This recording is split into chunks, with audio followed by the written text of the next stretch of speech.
Hi, Kim Rainer here from All About Spirits, Life After Cancer, and I want to welcome you today to episode 31 of Life After Cancer. And if you've had a cancer diagnosis or you know somebody who did, you know that cancer impacts every aspect of your life. It touches your work life, touches your home life, touches your relationship with your body, with spirit. It touches everything, and there's really nothing that's sacred about in the cancer process. So today, our episode 31, is called, What Does Essential Oils Do? Or how can I use essential oils for my body? How do I use essential oils for my body?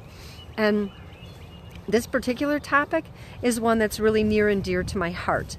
Of all the different protocols and all the different tools that I used while I was going through my cancer treatment, and even after, my using essential oils has been the one that has been the most consistent. It's been the one that I have relied on the most because it impacts so many different parts of my body. There are physical things that you can do with essential oils. The oils impact my emotional state, so I really loved essential oils. And I could do lots and lots of talking and share lots of information about essential oils, and I am happy to do that for anybody who might be interested in them. So today I want to talk about I guess I'll just touch a little bit on why essential oils are so important for the emotional part of your healing, and I'll do another show about that. But part of the reason is because they go directly into your olfactory system, which is your ability to smell. And the olfactory system, or the smelling system, is the only system in the body where the impact of whatever it is that you're using to heal yourself does not have to cross the blood-brain barrier. It goes directly into your system immediately. So it has a huge impact on your emotions. Hi, Becky. Thanks for joining today. It has a huge impact on your emotions. So there's this immediate reaction when you start using essential oils just because they smell good. And you know what it's like to walk into a house when you smell chocolate chip cookies or bread or apple pie or something great like that. There's an immediate reaction. So essential oils impact you emotionally just because of that. And the emotions are a direct link to the limbic system, which is when you can improve your emotions, you can improve your emotions by just smelling things. So essential oils are really great for that process.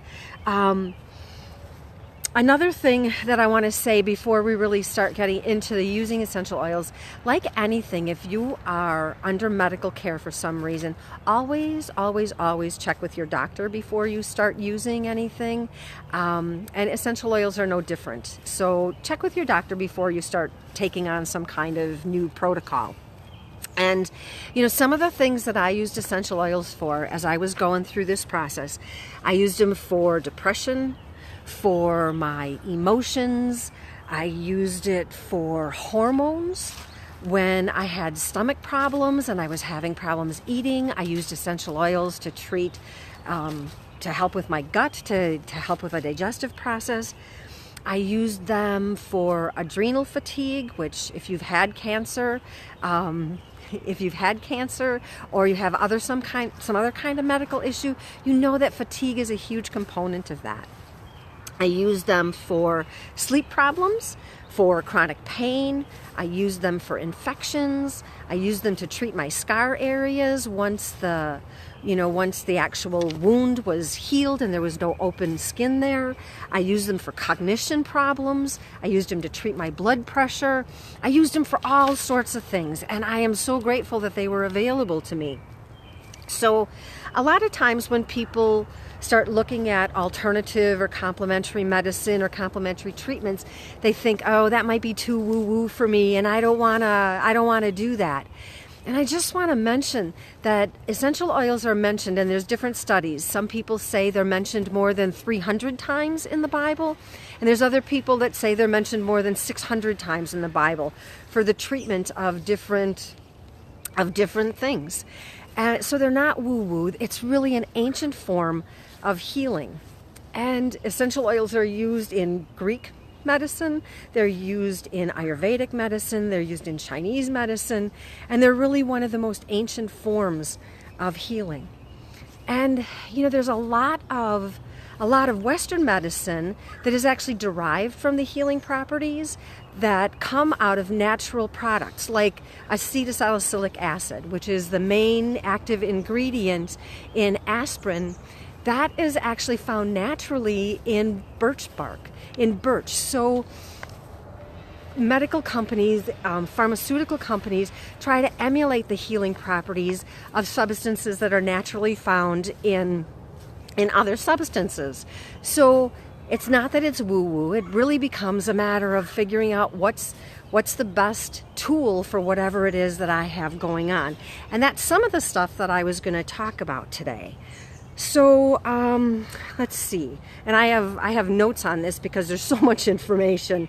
The first thing I'll talk about, because my cancer was gynecological, and I had a hysterectomy when and that put me into menopause immediately, and I wasn't even perimenopausal yet, so my hormones absolutely went out of whack. And the oils that I used to help me deal with that was sage and clary sage, and also lavender. And those oils can be inhaled, and that's really the best way to use them. They can also be diffused, which means that you put them in a substance and you release them into the air so you can smell them. And so that was a great hormone balancing essential oil for me, both of them. And so when I would be feeling like I was emotionally going up and down and on this crazy roller coaster, not only because of the cancer, but because of the physiological impact of having my ovaries taken out, I used sage and clary sage. And I'm not a big fan of lavender. It's not my favorite, so it's not one of my go-tos, but there are millions of people who use it, and it's got great properties. So one of the things about that is if there's a recommended oil for you and you go, oh, I don't even like that one, I'm not using that, there's other oils that you can use to substitute. So don't feel like if something is really offensive to you that you're stuck and you can't use them. So the next thing is I had lots of digestive problems when I was going through my treatment, and some of the oils that I used for that were ginger and peppermint. Those two oils in combination, especially if you can put them into like a hot tea with a little bit of honey, there's a warming quality to those oils, and they just soothe everything that's going down. It just soothes it and it relaxes it. And if you think about Pepto-Bismol, right? That's peppermint that's in there. And there's a reason that they use those. So peppermint and ginger were a great combination. And honey is always a good thing to use when you're taking essential oils. And one of the things too that I want to say about oils is you have to kind of watch the way you use them. There are some oils that need to be diluted. There's some oils that you can't put on your skin if you're going to be out in the sun because they're photosensitive. There's some oils that you can ingest. There's some oils that you can only smell.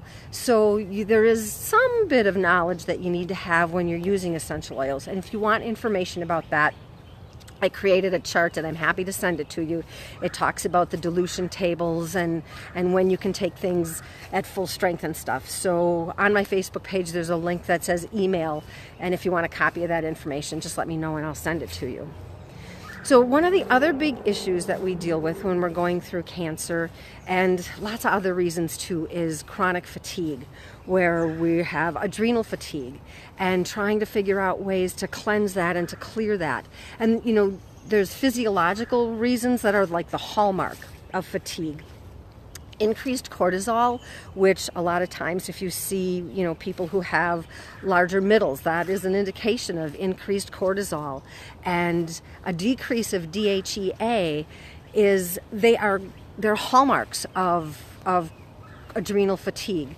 And using holy basil or rosemary oil as a tea, that can help. It can help reduce cortisol, and it can help increase the DHEA.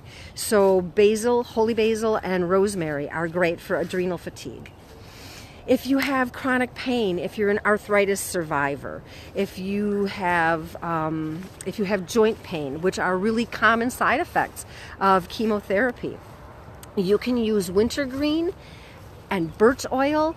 And if you think about Bengay and you smell Bengay, you'll recognize, oh, okay, there's some birch oil and there's some wintergreen in there, or at least those fragrances are in there. So one of the things about wintergreen is it absolutely has to be diluted, so you don't want to use it at full strength. You want to use it with what they call a carrier oil. And another essential oil is, or a couple of them are ginger, cinnamon, and clove. All of those are really great essential oils. Some of them, like clove, also has a stimulating effect, so you wouldn't want to put clove on before you went to bed. You also want to make sure that you dilute those because they can burn your skin. So you always want to test your oils before you put them on your body. Another combination that can be really helpful and really healing and warming is to take black pepper oil and peppermint oil and mix them together and then put them in a nice coconut oil or a nice sesame oil, something that's light and is going to be absorbed into the skin pretty well. Another thing that is helpful for insomnia, which I had insomnia. I still have insomnia as a result of my chemo treatment and just the stress that goes along with having cancer. And so chamomile is really popular. There's lots of different kinds of chamomile tea that you can get. You can take essential oil and make your own chamomile tea. And you can there's sometimes a question about whether you should be using German or Roman chamomile, and both of them work absolutely fine to use. You can also, they also help soothe the digestion. So chamomile is a really great tool. You can also use it. It helps to relax your central nervous system. And another great tool that you can use is lavender. And one way to use lavender is to put it in your laundry when you're doing laundry. Just put a couple of drops in your laundry soap, and you can do your bed sheets and stuff in there, and then you can sleep in that nice relaxing smell of lavender if you happen to like lavender. So the next thing that I have on my list is infection. And infection can be, pretty common. We can get tooth infections. We can get infections in our skin. We can get infections in. Hi, Mike. Thanks for joining today. And there's some great oils that we can use for infection. Oregano and thyme are two of them. They're antifungal, and they absolutely need to be used with a carrier oil. You don't want to put those on straight. They'll absolutely burn your skin, and you don't want to use them too often. So again, using some, good morning to you too. Using them with caution is something that you really want to do. And if you're not familiar with them, finding a good resource where you can get the information, that'll be really helpful for you. Let's see. Another thing that happens sometimes for us when we're going through cancer treatments or any other kind of problem, our blood pressure will get elevated, and you can certainly use essential oils in the treatment and help of blood pressure. Some great ones are lavender, that helps with, it helps you de-stress, and rosemary is also a really great oil. And lavender, or rosemary rather, has a way of helping you to be focused on whatever it is that you want to be focused on. It helps you gain clarity and focus, so it's really good for that. Another thing that we experience a lot of times is inflammation. We'll get joint inflammation, we'll get it in various parts of our body. Turmeric and frankincense are huge oils that are used as not only anti-inflammatories, but they're also antimicrobial, so they can help with infection as well. And there are so many diseases that they are linking to our problems with inflammation. So frankincense and turmeric are great oils to use, and they're becoming more and more popular. Let's see. So one of the things that we get when we go through cancer treatment, anybody who's had chemotherapy has probably heard of something called chemo brain, and there's some great oils to help with that. And actually they're used often in helping people who are dealing with ADD or ADHD. And the very first one and the most popular one is something called vetiver. And they help offer support and give focus to whatever it is that you're working on. Oh my goodness, there's a deer running right in front of me. And see if I can turn around so you guys can see it. Yeah, maybe not. Okay, anyways, that was a little distraction. So much for focus. So anyways, vetiver is an oil that you can use for helping with focus. Also cedarwood and lavender are both really good for paying attention and for focus. And if you're feeling kind of hyper and you have some hyperactivity going on, again, chamomile is a great tool to use for the cognition and the focus of support. And let's see, another thing that we experience sometimes is depression as we're dealing with all of the things that happen when we get cancer. And one of the best oils for depression is orange. And the essential oil of orange essential oil is, you can take that internally, you can smell it, and if you just think about what it's like to smell citrus and how that makes you feel if you smell lemons or you smell oranges, just that's uplifting. It's just automatically uplifting. And then probably the one that's most popular in many different arenas is something called ylang ylang. It's spelled Y-L-A-N-G. And it is a really popular oil, and it is uplifting and used to help people raise their spirits, raise their mood. So that's a great oil. And then in the actual treatment of cancer itself, and again, check with your physician to make sure that there's nothing that's contraindicated in any of these oils. But myrrh, there is something in myrrh that actually programs the death or destruction of cancer cells. And there is research going on in Western medicine today studying that and finding out how that can be used in the treatment of the disease. And there is turmeric oil, which again, turmeric is becoming a really popular oil and herb and medicinal tool in lots of different ways. That can be taken orally, it can be used topically.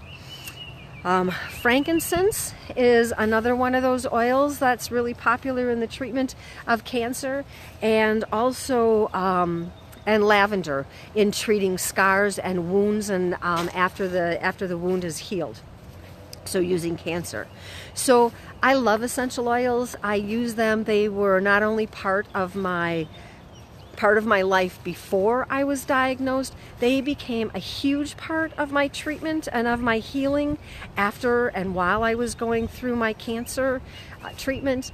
And the use of them now afterwards, I continue to use them just to maintain my health and to maintain and support my immune system. Because once you've been diagnosed and you're playing with cancer and you've had that experience, it affects your immune system and you are more susceptible to other things that maybe you weren't susceptible to before. So my invitation to you, as always, is if you found information in here that was helpful, I hope that you will share the information. I hope that you'll like the page, and if there's somebody that you know that might be able to, oh, hi Jeff, thanks for joining today. I hope that if there's information in here that you found helpful, I hope that you'll share it, that you'll like the page. And like I said, if you want information about using the essential oils and how to apply them, what should be used full strength or neat, what should be diluted, and what the dilution ratios are, you can email me. Just click the link at the top of the Facebook page. And until we actually have a chance to meet or the next time we talk, I hope that life treats you well and that you treat your life well too. Thanks for joining today, and have a great week.